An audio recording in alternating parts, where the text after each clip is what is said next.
Praise లా.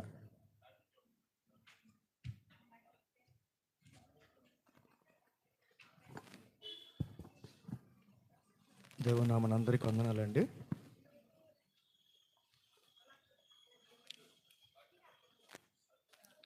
లూకా సువార్త 1వ అధ్యాయము 68 నుంచి 80 వరకు కొన్ని వచనాలు చదివి వాక్యదానం చేసుకుందామండి.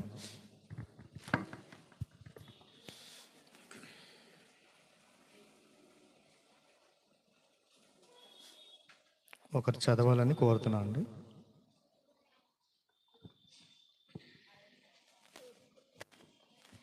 ప్రభువైన ఇశ్రాయేలు దేవుడు స్తుతింపబడునుగాక. లూకా సువార్త 1వ అధ్యాయము 68 నుంచి 80 వచనాల వరకు. ప్రభువైన ఇశ్రాయేలు దేవుడు స్తుతింపబడునుగాక. ఆయన తన ప్రజలకు దర్శనమిచ్చి వారికి విమోచన కలుగజేసెను. తన సేవకుడైన దావీదు వంశమునందు మన కొరకు రక్షణ శృంగమును, అనగా మన శత్రువుల నుండి మనం ద్వేషించు వారి అందరి చేతి నుండి తప్పించి రక్షణ కలుగజేసెను. దీని గూర్చి ఆయన ఆది నుండి తన పరిశుద్ధ ప్రవక్తల నోట పలికించెను. ఆయన మన పితరులను కరుణించుటకును, తన పరిశుద్ధ నిబంధనను, అనగా మన తండ్రి అయిన అబ్రహాముతో తాను చేసిన ప్రమాణమును జ్ఞాపకము చేసుకున్నటకును, మనము శత్రువుల చేతి నుండి విడిపింపబడి మన జీవిత కాలం అంతా నిర్భయమై ఆయన సన్నిధిని పరిశుద్ధముగాను నీతిగాను ఆయన సేవింపను అనుగ్రహించుటకును ఈ రక్షణ కలుగజేసెను. మరియు ఓ శిశువ, నువ్వు సర్వోన్నతిని ప్రవక్త అనబడుదువు. మన దేవుని మహావాత్సల్యమును బట్టి వారి పాపమును క్షమించుట వలన తన ప్రజలకు రక్షణ జ్ఞానము ఆయన అనుగ్రహించున్నట్లు ఆయన మార్గమును సిద్ధపరచుటకై నువ్వు ప్రభువునకు ముందుగా నడుతువు. మన పాదములను సమాధాన మార్గములోనికి నడిపించున్నట్లు చీకటిలోను మరణ ఛాయల్లోను కూర్చుండి వారికి వెలిగిచ్చుటకై ఆ మహావాత్సల్యమును బట్టి పైనుండి ఆయన మనకు అరుణోదయ దర్శనం అనుగ్రహించెను. శిశువు ఎదిగి ఆత్మయందు బలము పొంది ఇశ్రాయేలునకు ప్రత్యక్షమగు దినము వరకు అరణ్యములో ఉండేను. చాలండి, చిన్న ప్రార్థన చేసుకుందాం.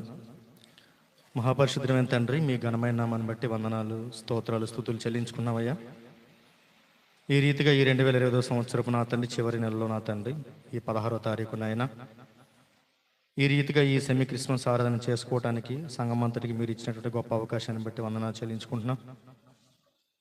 దేవ, చదవబడినటువంటి లేఖన భాగాన్ని జ్ఞాపకం చేసుకొని అలుపుడను, అయోగ్యుడను, దీనుడను, దరిద్రుడను, ఎందుకు ఎన్నిక లేనటువంటి నన్ను నాయన ఈ దినమ నాయన కొద్ది నిమిషాలు నా తండ్రి నిలబడుచుండగా దేవ నన్ను మరుగుపరిచి పరిశుద్ధాత్మ దేవుడ మీరే ప్రతి ఒక్కరికి కూడా అర్థమయ్యే రీతిగా ఈ వాక్య భాగాలు నా తండ్రి వినిపించి మీరు మాత్రం మహిమ తెచ్చుకుంటారని ముందున్న సమయం దీవెనకరంగా జరిగించమని యేసుక్రీస్తు వారి నామమున అడిగి స్తుతించి ప్రార్థిస్తూ ఉన్నాం తండ్రి, ఆమేన్. చదవబడినటువంటి లేఖన భాగం జ్ఞాపకం చేసుకున్నప్పుడు లూకా సువార్త 1వ అధ్యాయం 68 నుంచి 80 వరకు చదువుకున్నామండి. ఈ చదవబడిన లేఖన భాగంలో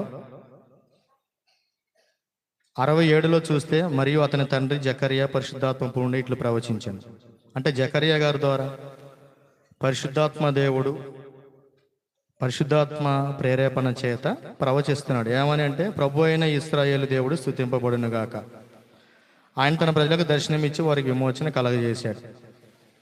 ఎవరిని గురించి తెలియపరుస్తున్నాడండి ఇక్కడ? ఇశ్రాయేలు దేవుడు స్తుతింపబడునుగాక, ఆయన తన ప్రజలకు దర్శనం ఇచ్చాడు. ఎలాంటి దర్శనం ఇచ్చాడు అని ఒకసారి జ్ఞాపకం చేసుకుంటే, మలాకీ గ్రంథం చూడండి ఒకసారి, 3వ అధ్యాయం 1వ వచనము. ఇదిగో నాకు ముందుగా మార్గము సిద్ధపరచుటకై నేను నా దూతను పంపుచున్నాను. మీరు వెతుకుచున్న ప్రభువు అనగా మీరు కోరు నిబంధన దూత తన ఆలయమునకు హఠాత్తుగా వచ్చును. ఇదిగో ఆయన వచ్చుచున్నాడని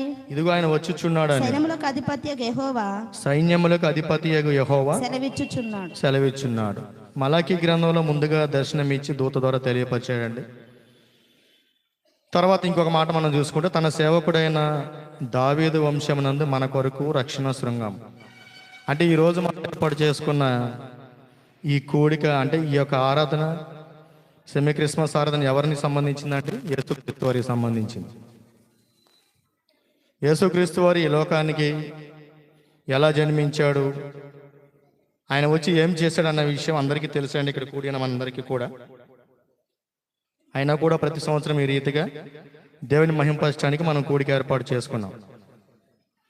అయితే ఈ కూడిక ద్వారా మనం నేర్చుకోవాల్సిన విషయాలు ఏంటనేది కూడా దేవుడు తన వాక్యం ద్వారా పరుస్తున్నాడు అన్న విషయాన్ని గమనించాలి. తర్వాత తన సేవకుడైన దావీదు వంశం నందు మనకు రక్షణ శృంగము, అంటే దావీదు గారి వంశం నుంచే యేసుక్రీస్తు వారు వచ్చారన్న విషయాన్ని మనం చూడవచ్చు. ఎట్లా అంటే మత్తయి సువార్త 1:1 ఉంటుంది, చూడండి ఒకసారి. మత్తయి సువార్త 1:1 అబ్రహాము కుమారుడగు దావీదు కుమారుడైన యేసుక్రీస్తు వంశం, అంటే ఈ వంశావళి ఎవరిదండి? దావీదు గారి వంశం నుంచి యేసుక్రీస్తు వారు వచ్చారు. అందుకే అక్కడ అంటున్నాడు తన సేవకుడైన దావీదు వంశం నుండి మన కొరకు రక్షణ శృంగం అంట. ఎవరా రక్షణ శృంగము? యేసుక్రీస్తు వారు. ఆ గొప్ప యేసుక్రీస్తు వారిని మనకు రక్షణ శృంగంగా పంపించినటువంటి ప్రభువైన ఇశ్రాయేలు దేవుడు స్తుతింపబడును గాక అని 68వ వచనం చదువుకుందాం.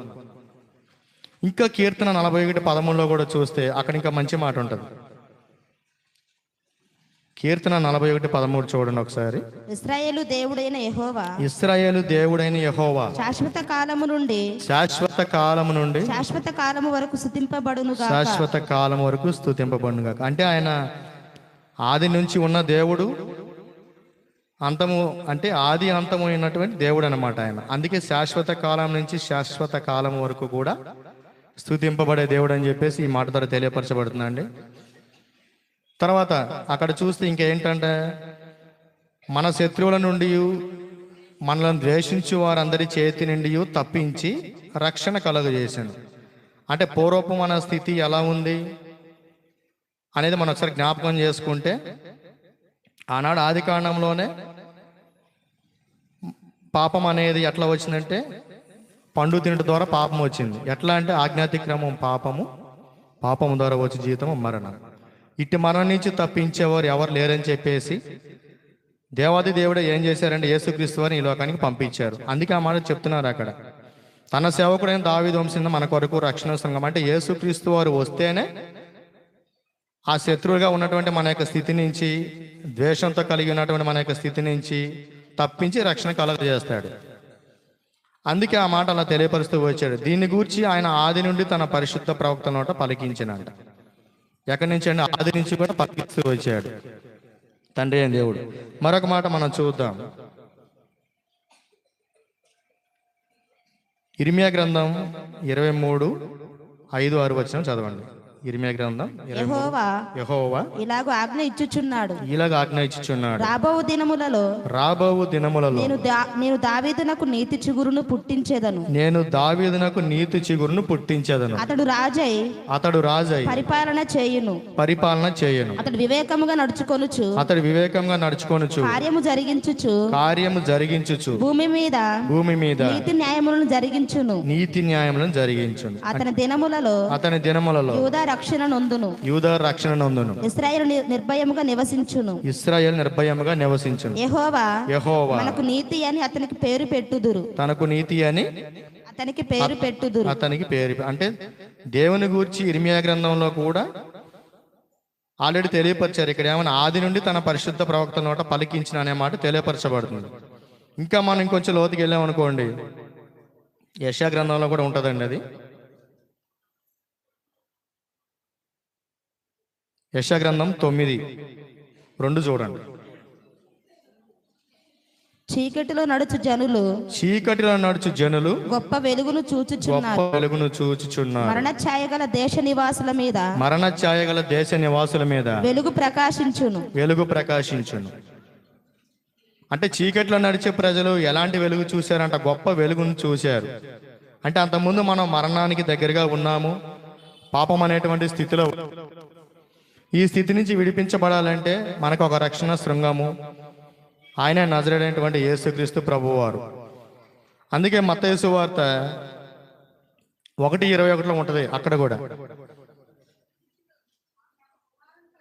ఆమె యొక్క కుమారుని కనును, తన ప్రజలను వారి పాపము నుండి ఆయనే రక్షించును గనుక ఆయనకు యేసు అని పేరు పెట్టుదు అని.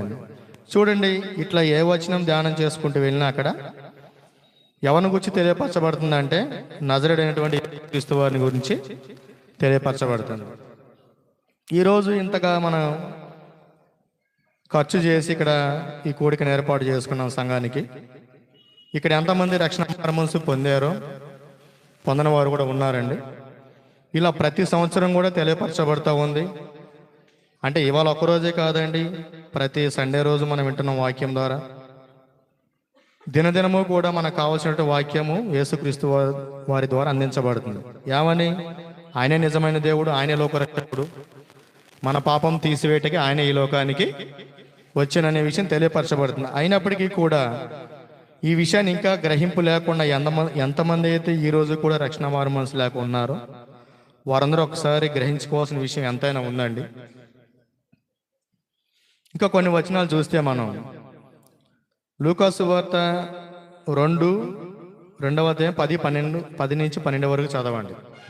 అయితే ఆ దూత భయపడకుడి, ఇదిగో ప్రజలందరికీ కలుగబోవు మహా సంతోషకరమైన సువర్తమానము నేను మీకు తెలియజేయుచున్నాను. దావీదు పట్టణమందు నేడు రక్షకుడు మీ కొరకు పుట్టి ఉన్నాడు. ఈయన ప్రభువైన క్రీస్తు. దానికి ఇదే మీకు ఆనవాలు, ఒక శిశువు పొత్తిగుడ్డలతో చుట్టబడి ఒక తొట్టులో పండుకొని ఉంటే మీరు చూచదని వారితో చెప్పాను. ఇలా ఏ ఒక్క వాక్యం ధ్యానం చేసినా కూడా యేసుక్రీస్తు వారిని గురించి తెలియపరచబడుతుందండి. అంత గొప్ప దేవాది దేవుడు తండ్రి దగ్గర ఉండే గొప్ప భాగ్యాన్ని విడిచిపెట్టి నీన రక్షణ కోసం దేవుడు ఏం చేశారండి? దావీదు పట్టణమందు నేడు రక్షకుడు మీ కొరకు పుట్టి ఉన్నాడు. ఆయన ఎలా పుట్టాడంట? శిశువుగా ఉన్నటువంటి ఆయన ఒక తొట్టిలో పండుకొని పొత్తిగుడులతో చుట్టబడి ఒక తొట్టిలో పండుకొని ఉంటే మీరు అంటే అంతటి ఆధిక్యం కలిగిన దేవుడు అంటే నీనా రక్షణ మార్మన్స్ కోసం తన్ను తాను తగ్గించుకొని ఆయనకు ఆల్రెడీ అన్నీ ఉన్నటువంటి దేవుడు అండి, మనల్ని నిర్మించిన దేవుడు ఆయనే. అంత గొప్ప దేవుడు తగ్గించుకొని మన కోసం ఈ లోకానికి అంత తగ్గింపు జీవితంతో వచ్చాడనే విషయాన్ని ప్రతి ఒక్కరు గ్రహించుకోవాల్సిన అవసరం ఎంతైనా ఉందండి. ఇంకా యెషయా గ్రంథము 9వ అధ్యాయము 6లో కూడా చూస్తే అక్కడ ఇంకా చాలా గొప్ప మాటలు ఉంటాయండి. ఒకసారి చదవండి. అక్కడ కూడా ఏలయనగా మనకు శిశువు పుట్టెను, మనకు కుమారుడు అనుగ్రహింపబడెను, ఆయన భుజము మీద రాజ్యభారముండును. ఆశ్చర్యకరుడు ఆలోచనకర్త బలవంతుడైన దేవుడు నిత్యుడగు తండ్రి సమాధానకర్తయగు అధిపతి అని అతనికి పేరు పెట్టబడును. చూడండి, యెషయా గారి ద్వారా కూడా దేవుడు ఎంతో గొప్పగా బయలుపరుస్తూ వచ్చాడండి. ఎలాంటి గొప్ప దేవుడు అంటే ఆయన సమాధానకర్త అయిన దేవుడు, ఆశ్చర్యకరుడు, ఆలోచనకర్త, బలవంతుడైన దేవుడు, నిత్యుడగు తండ్రి. అంటే ఆయన ఆశ్చర్యం ఏంటని మనం గ్రహించాలంటే ఒక కన్య అయినటువంటి మరియ గర్భమున పరిశుద్ధాత్మ దేవుని యొక్క శక్తి ద్వారా గర్భం ధరించడం ఒక గొప్ప ఆశ్చర్యం అన్నమాట. అంత గొప్ప ఆశ్చర్యకరమైనటువంటి దేవుడు అంత గొప్పగా నీన రక్షణ కోసం ఈ లోకానికి వచ్చాడు. అయితే మనం ఎన్నోసార్లు ఈ వాక్యాలు వింటున్నామండి. విని కూడా అంటే మనం ఏదో వచ్చి విని వెళ్ళిపోతున్నాం అనేది కాదు, కానీ మరి ఇంత గొప్ప దేవుడు నా కోసం ఇంత గొప్ప త్యాగం చేశాడు, మరి నేను ఆ దేవుని కోసం నేను ఎలా ఉండాలి అనేది ఒకసారి పరీక్షించుకోవాలండి. ఎందుకంటే ఈ రోజున మన తోటిలో ఉన్న మన తోటి స్నేహితులు కూడా మనకి ఏదైనా సహాయం కావాలన్నప్పుడు అంటే దేవుని తెలుసుకున్న వ్యక్తుల్లో కానివ్వండి, ఆ గొప్ప మనసు ఉన్న వాళ్ళు చేస్తారు, కొంతమంది చేయలేరు. కానీ ఈ దేవుడు ఎలాంటి దేవుడు అండి? నీనా పాప స్థితిని చూచి మనల్ని రక్షించడానికి ఆయన ఈ లోకానికి వచ్చాడు. అందుకే అక్కడ అంటున్నాడు, చూడండి 65 నుంచి 80 చదివిన ఆ మాటల్లో ఆయన మన పితరులను కరుణించుటకును తన పరిశుద్ధ నిబంధనను అనగా మన తండ్రి అయిన అబ్రహాంతో తాను చేసిన ప్రమాణమును జ్ఞాపకం చేసుకున్నటకును మనము శత్రువుల చేతి నుండి విడిపింపబడి మన జీవిత కాలమంతయు నిర్భయులమై ఆయన సన్నిధిని పరిశుద్ధముగాను నీతిగాను ఆయనను సేవింపను అనుగ్రహించుటకును ఈ రక్షణ కలుగు చేశాడు. అంటే జీవితకాలం ఏదో ఈ రోజు వచ్చి సెమీ క్రిస్మస్ ఆరాధన పెట్టారండి, వచ్చి చూసి వెళ్ళామనేది కాదండి. ప్రతి ఒక్కరు కూడా నా జీవితం కోసం అంత గొప్ప దేవుడు ఆయన తగ్గించుకొని ఈ లోకానికి వచ్చాడు. ఆయన వస్తాడు, తన ప్రజలను తన పాపం నుంచి ఆయన రక్షిస్తాడనే విషయం మనం ఆల్రెడీ మత్తయి సువార్తలో చూసామండి, లూకా సువార్తలో కూడా చూసాము. అయితే ఈరోజు మరి లేఖన భాగాల్లో చూస్తున్నాము, కానీ మన హృదయపు స్థితి ఏ రీతిగా ఉందని ఒకసారి పరీక్షించుకోవాల్సిన అవసరం ఎంతైనా ఉందండి.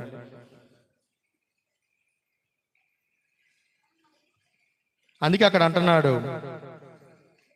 మరియు ఓ శిశువు నీవు సర్వోన్నతిని ప్రవక్త అనబడదువు, మన దేవుని మహావాత్సల్యమును బట్టి వారి పాపాలను క్షమించటం వలన తన ప్రజలకు రక్షణ జ్ఞానం ఆయన అనుగ్రహించినట్లు. అంటే ఓ శిశువు నీవు సర్వోన్నతిని ప్రవక్త అనబడు, తండ్రి దగ్గర ఎంతో గొప్ప ధన్యత ఉన్నటువంటి యేసుక్రీస్తు వారు ఆయన తగ్గించుకొని ఈ లోకానికి వచ్చి జన్మించటం చూస్తున్నాము. సరే, ఇప్పుడు ఆయన వచ్చారు, ఈ లోకానికి మన కోసం జన్మించారు. మన కోసం తర్వాత ఏం చేశారండి? ఆయన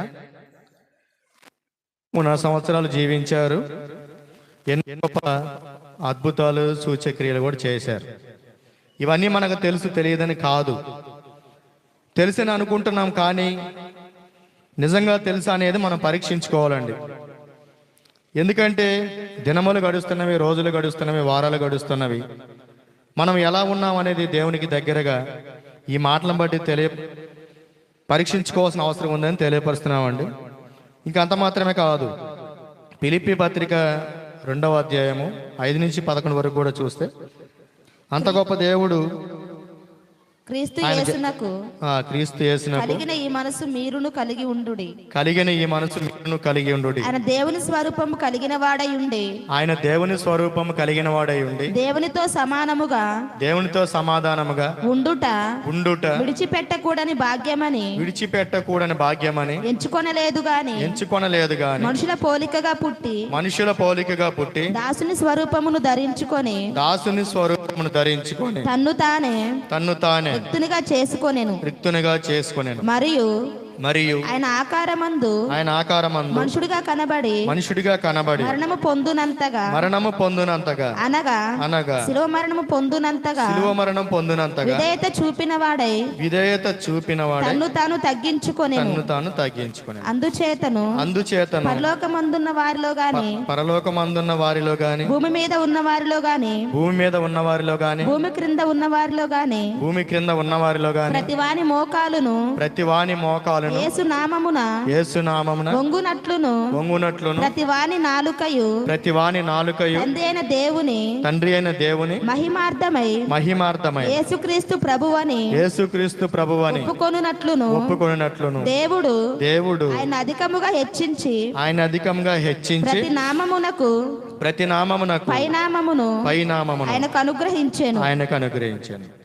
దేవుడు ఎంత గొప్ప ఆధిక్యత కలిగినటువంటి దేవుడు ఫిలిప్పీ పత్రికలో చూసామండి. అంత గొప్ప దేవుడు అయ్యుండి కూడా దాసుని స్వరూపాన్ని ధరించి తన్ను తానే రిక్తునిగా చేసుకున్నాడు. ఆకారమందు మనిషిగా ఆపడ్డాడు, మన ప్రజల మధ్య జీవించాడు, సువార్త చేశాడు, తర్వాత శిలువ మరణం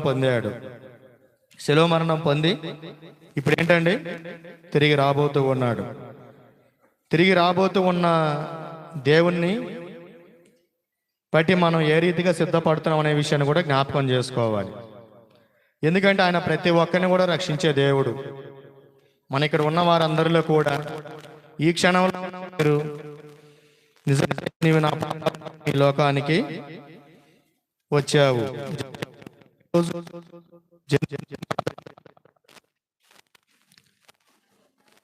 2000 సంవత్సరాల పూర్వమే యేసుక్రీస్తు వారి లోకానికి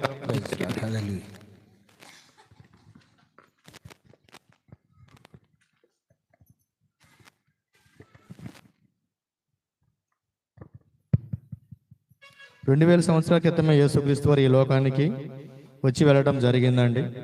ఆయన మన మధ్యలో నివసించాడు, దాసుని స్వరూపం ధరించి రిక్తుడయ్యాడు, మన కోసం సిలువను మోసాడు. మనం చేసిన పాపాలను ఆయన మ్రాను మీద మోసి మనకు రక్షణనిచ్చి తిరిగి రాబోతూ ఉన్నాడు. తిరిగి రాబోతూ ఉన్న దేవుని ఈరోజు నీవు కలిగి ఉన్నావా అనే విషయాన్ని జ్ఞాపకం చేసుకోవాలి. ఎందుకంటే ఏదో ఆషామాషిగా తీసుకోకూడదండి. ఈ 2025 సంవత్సరంలో జనవరి 1వ తారీఖు నుంచి మొదలు పెడితే నేటి వరకు కూడా ఎంతోమంది లోకాన్ని వదిలి వెళ్ళిపోయారు. మరి నీవు నేను ఈరోజు ఇక్కడ నిలబడి ఇంత గొప్ప దేవుణ్ణి ఆరాధిస్తున్నావంటే అది ఎంత గొప్ప ధన్యత ఒకసారి అర్థం చేసుకోవాలండి. దేవుడు ఆయన బాధ పెట్టే దేవుడు కాదండి, ఆయన సమీపంగా ఉన్న దేవుడు. ప్రతి ఒక్కరు కూడా ఏదో వస్తున్నాంలో వెళ్తున్నామని కాదు, కానీ నన్ను ఈ రోజు వరకు కూడా నీవు సజీవుడిగా ఉంచావయ్యా అని చెప్పేసి ఇప్పుడు వరకు కూడా, అంటే ఈ క్షణం వరకు కూడా ఇక్కడ ఉన్నవారిలో ఎవరైనా సరే అటు రక్షణ మారుమనసు లేనటువంటి వారు ఒక క్షణం అయ్యా నీవు నా కోసమే ఈ లోకానికి వచ్చావు, నేడు అంటే ఈ రోజు కాదు ఎప్పుడో జన్మించాడు ఆయన, ఏదో ఆచారంగా చేసుకుని వెళ్ళటం కాదు, కానీ ఏదో స్కిట్ నిమిత్తం వచ్చి పిల్లల వాక్య నిమిత్తం అని కాదు, కానీ వారు చేసేది కూడా సువార్త తెలియపరచడమే. పిల్లలు కూడా వారికి వారి యొక్క తల్లిదండ్రులు సంఘానికి రావటం, సంఘానికి వచ్చి వారు వాక్యాలు వినటం, అదే వాక్యాలను బట్టి పిల్లలు ఏ రీతిగా ఉండాలో వారు సండే స్కూల్కి పంపించడం, తద్వారా వారు కూడా అక్కడ నేర్చుకోవడం, వారు నేర్చుకున్న విధానాన్ని కూడా వారు ఉన్నటువంటి స్థలాల్లో స్కూల్లో కానివ్వండి, మిగతా చోట్ల మన ఇంటి దగ్గర కానివ్వండి, చుట్టుపక్కల ఫ్రెండ్స్ మధ్యలో కానివ్వండి, ఎక్కడైనా సరే ఎవరో ఒకరు ఇట్టి గొప్ప దేవుని కలిగి ఉన్న యొక్క సాక్ష్యాన్ని కలిగి ఉంటారు. అందుకే ఏదో ఆషామాషిగా వచ్చి వెళ్ళటం కాదు, కానీ ఈ దినాన అయ్యా నీవు నిజమే నా కోసం ఈ లోకానికి వచ్చావు, నా కోసమే నీవు జన్మించావు, నీవు రాకపోతే నాకు జీవితమే లేదు, ఎందుకంటే నేను అడగక మునిపే నా అక్కర్లన్నీ తీర్చే దేవుడు నీవు, నాకేది కావాలో నీవు ముందుగానే అన్ని సిద్ధపరిచావు అని చెప్పేసి ప్రతి ఒక్కరు పరీక్షించుకోవాల్సిన అవసరం ఉందండి. ఇంకా కొలస్సీ 2:13-15 వరకు కూడా చూస్తే అక్కడ ఇంకా చక్కటి మాటలు ఉంటాయండి. ఒకసారి ఈ 2 వచనాలు కూడా చదవండి. కొలస్సీ 2:13-15 వరకు. మరియు అపరాధముల వలనను శరీరమందు సున్నతి పొందకుండుట వలనను మీరు మృతులై ఉండగా దేవుడు వ్రాత రూపకమైన ఆజ్ఞల వలన మన మీద రుణముగాను మనకు విరోధముగా నుండిన పత్రమును మేకులతో సిలువకు కొట్టి దాని మీద చేవ్రాతను తుడిచివేసి మరణము లేకుండా మనకు అడ్డము లేకుండా ఆయనకు ఎత్తువేసి మన అపరాధములన్నిటినీ క్షమించి ఆయనతో కూడా జీవింపజేశాను. ఆయన ప్రధానులను అధికారులను నిరాయుధులుగా చేసి శిలువ చేత జయోత్సవంతో వారిని పట్టి తెచ్చి బాహటముగా వేడుకకు కనపరిచాను. చూడండి, ఇక్కడ మనం తీసివేలినటువంటి ఎంతో గొప్ప పాపం అన్నమాట అది. ఆ పాపాన్ని తీసివేయటానికి పరిశుద్ధంగా జన్మించినటువంటి ఈ యేసుక్రీస్తు ప్రభువారి ద్వారానే సాధ్యపడుతుంది, కానీ అది ఏ మానవుని ద్వారా కూడా సాధ్యపడదన్నమాట. అందుకే మనకి ఏదైతే చేవ్రాత పత్రము అనేటువంటి పాపము ఉందో ఆ విధి రూపకమైనటువంటి ఆజ్ఞలుగా ధర్మశాస్త్రాన్ని వ్రాత రూపకమైనటువంటి ఆ యొక్క చేవ్రాతను తుడిచివేసి ఆ యొక్క పత్రాన్ని సైతం శిలువకి ఏం చేశాడంటే ఆయన అప్పగించబడిన తర్వాత, ఆయన శిలువ మరణానికి అప్పగించబడిన తర్వాత అదంతా కూడా మన మీద ఉన్నటువంటి దోషము శాపం అనేది తీసివేయడం జరిగింది. అధికారులను నిరాయుధులుగా చేసి శిలువ చేత దేవుడు ఏం చేశాడంటే బాహటముగా వారిని వేడుకకు కనపరిచాడు.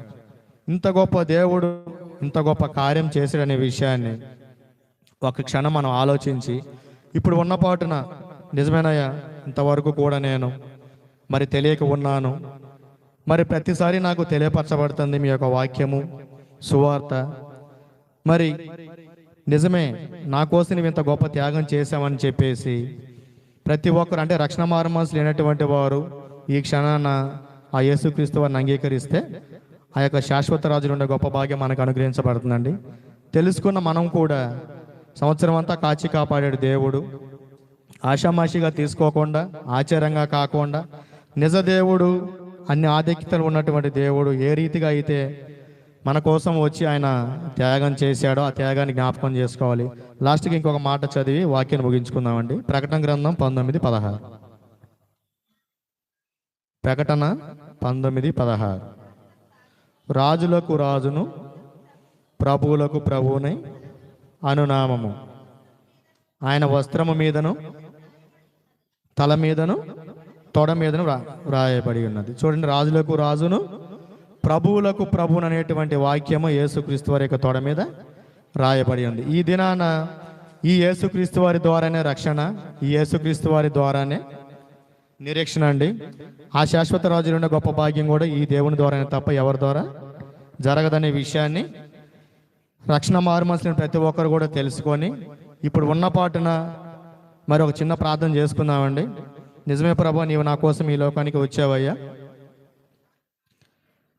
నా కోసం ఈ లోకానికి వచ్చి నా పాపాలను తీసివేయడానికి ఈ లోకానికి మరి గొప్ప దేవుడైనటువంటి మీరు అన్ని ఆధిక్యతలు ఉన్నప్పటికీ కూడా ఏమీ లేనివాడిగా జన్మించారు. జన్మించి నా కోసం ఎంత గొప్ప త్యాగం చేసి తిరిగి రాబోతున్నారు అనే విషయాన్ని మరి తెలుసుకొని ఒప్పుకున్నట్లయితే దేవుడు రక్షించడానికి సంబంధమైనటువంటి దేవుడు అండి. ఒక చిన్న ప్రార్థన చేసుకుందాం. మహాపరిశుద్ధమైన దేవ, మీ ఘనమైన నామమును బట్టి వందనాలు, స్తుతులు, స్తోత్రం చెల్లించుకున్నావయ్యా. నిజమైన ఆయన, ఈ రీతిగా ఈ యొక్క రాత్రికాల సమయంలో తండ్రి, ఈ రీతిగా నా తండ్రి చిన్న మందగా చేరిన ఆయన ఈ యొక్క క్రిస్మస్ ఆరాధన జరుపుకోవడానికి మీరు చేస్తూ వచ్చిన సహాయాన్ని బట్టి వందనాలు చెల్లించుకుంటున్నాం. నిజమైన ఆయన, ఈ రోజు ఇక్కడ నిలబడి ఉన్నామంటే మీ కృపను బట్టే కానీ మా యొక్క శక్తి బలము కాదు నాయన. మీరు ఎంత గొప్ప దేవుడో, మీ ప్రేమ ఎంత గొప్పదో, మీ ప్రేమ ఎంత అమూల్యమైనదో తెలియపరుస్తూ వచ్చారు.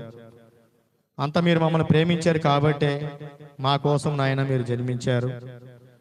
అన్ని ఆధిక్యతలు ఉన్నప్పటికీ కూడా ఏమీ లేని దేవుడిగా మీరు శరీరం ద్వారా కన్యమరియ గర్భము ద్వారా ఈ లోకానికి రావడం జరిగింది తండ్రి. ఎన్నో మార్లు నా తండ్రి వాక్యాన్ని వింటున్నాం, వెళ్ళిపోతున్నాము. కానీ ఈ రోజు కూడా ఇక్కడ చేరి ఉన్న వాళ్ళు రక్షణ మార్మోస్ లేనటువంటి వారు, నిజమైన నీవు నా కోసమే ఈ రోజు జన్మించావు అని నా తండ్రి వారిని వారు ఒప్పుకొని మీకు అప్పగించుకున్నప్పుడు, నిజమే ఆనాడు దావీదు వంశం నుంచి మీరు మా కోసం జన్మించారు నా తండ్రి నాయన. యెషయా గ్రంథంలో చూస్తే నా సంరక్షకుడు మధ్యవర్తి లేకపోవట చూచారు మీరు. చూచి ఈ లోకానికి నాయన యేసుక్రీస్తు వారిని పంపించడం జరిగింది తండ్రి. ఆ రీతిగా మీరు మా కోసం చేసిన ఈ త్యాగాన్ని నా తండ్రి నాయన, మేము ఏమి ఇచ్చినా కూడా సరిపోయినటువంటి వారము నాయన. ఆ రీతిగా ప్రతి ఒక్కరు కూడా నా తండ్రి తెలుసుకున్నటువంటి వారు ఈ క్షణాన్ని ఒప్పుకొని మిమ్మల్ని అంగీకరించటకు కావాల్సిన పరిశుద్ధాత్మ దేవుడు మీ యొక్క ఆత్మ సహాయాన్ని అందించి మీరు మాత్రం మీ యొక్క నామను మహిమ తెచ్చుకోమని, ఇంకా ముందున్న సమయానంతా కూడా మీరు దీవెనకరంగా జరిగించి మీరు మాత్రం మహిమ పొందుకుంటారని యేసుక్రీస్తు వారి నామమున అడిగి స్తుతించి ప్రార్థిస్తూ ఉన్నాం తండ్రి. ఆమేన్. ఆమేన్.